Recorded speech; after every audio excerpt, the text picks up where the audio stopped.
آپ صلی اللہ علیہ وسلم نے فرمایا جو مجھ پر درود پڑھنا بھول گیا اس نے جنت کا رستہ کھو دیا. یعنی جس نے اتنی غفلت برتی کہ کبھی آپ کا ذکر ہی نہیں کیا اور کبھی آپ کے لیے دعا ہی نہیں کی اور کبھی آپ کے لیے درود ہی نہیں پڑھا, تو اس نے اپنے لیے کیا کمایا؟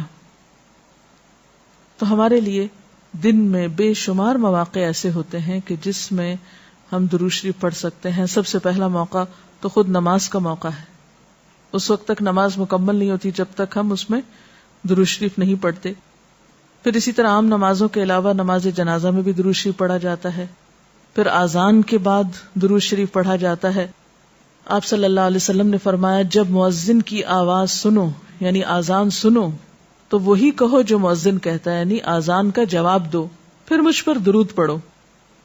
یعنی اذان کا جواب دینے کے بعد جب اذان ختم ہو جائے تو کیا کرنا چاہیے؟ نبی صلی اللہ علیہ وسلم پر درود بھیجنا چاہیے, کیونکہ مجھ پر درود پڑھنے والے پر اللہ تعالیٰ 10 رحمتیں نازل فرماتا ہے. اس کے بعد میرے لیے اللہ سے وسیلہ مانگو, جو جنت میں ایک مقام ہے جو جنتیوں میں سے صرف کسی ایک ہی کو ملے گا, اور مجھے امید ہے کہ وہ جنتی میں ہی ہوں گا. یعنی آپ صلی اللہ علیہ وسلم ہی کے لیے وہ مقام ہے.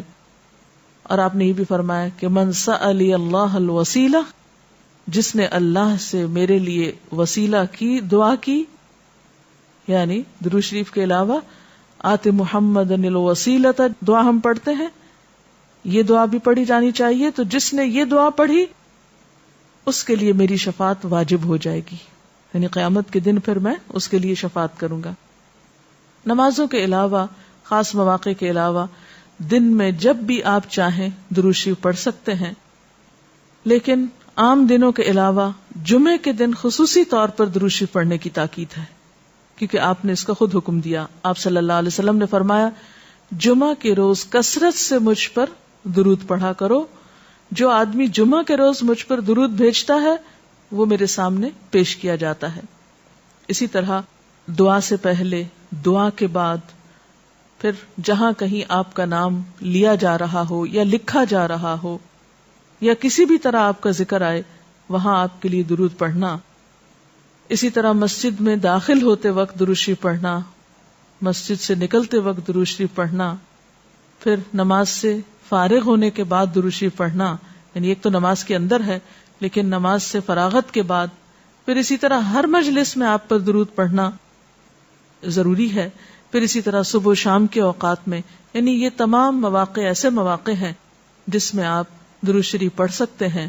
اور موقع کوئی ہو یا نہ ہو, دن یا رات کی گھڑیوں میں سے جس گھڑی میں آپ چاہیں, جب چاہیں, چلتے پھرتے کام کاج کرتے, آپ اللہ کے رسول صلی اللہ علیہ وسلم کو یاد کر سکتے ہیں, آپ کے لیے درود اور سلام پڑھ سکتے ہیں. اللہ تعالی ہمیں ان لوگوں میں شامل کرے جو کثرت سے آپ پر درود بھیجتے ہیں. وضو کی شرط نماز اور طواف کے لیے, یہ 2 کام وضو کے بغیر نہیں ہو سکتے.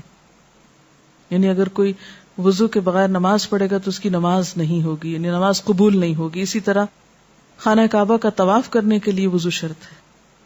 لیکن اس کے علاوہ باقی نیکی کے کاموں کو کرنے کے لیے اور عام حالات میں بھی باوضو رہنا بہت فضیلت کی بات ہے. لیکن مثلاً اگر آپ قرآن پاک پڑھ رہے ہیں اور آپ کا وضو نہیں ہے تو وہ وضو کا نہ ہونا تلاوت میں خلل انداز نہیں ہوگا.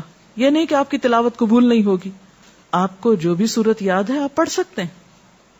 اسی طرح اگر قرآن پاک بغیر وضو کے آپ اپنی زبان سے پڑھ سکتے ہیں تو درود شریف بھی پڑھ سکتے ہیں, اس میں کوئی شرط نہیں ہے. لیکن ظاہر ہے کہ باوضو پڑھنے میں اور بغیر وضو پڑھنے میں فرق تو ہے. باوضو درود شریف پڑھنا زیادہ بہتر ہے, پسندیدہ ہے بنسبت بغیر وضو کے.